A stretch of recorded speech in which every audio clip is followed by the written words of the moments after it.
Sibasanyufu okulaba nti bendera bagijja ku Wanyama ne bagiwa Boniface Ogutu tebabeebuuzaako ate ekyokubiri tebabateese mu ntegeka ya by-elections nga bwe biri mu bbaluwa. Abavuka abusya tebatufaako batutulanga abatataliwo nga ffe tusinga okunoonya akalulu muno tuli kusaba sekretary ejja tunyonyola ensonga z'ebusya.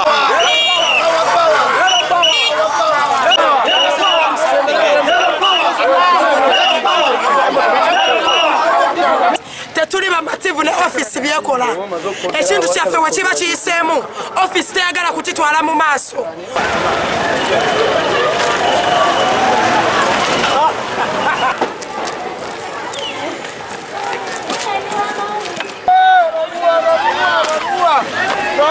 Ranua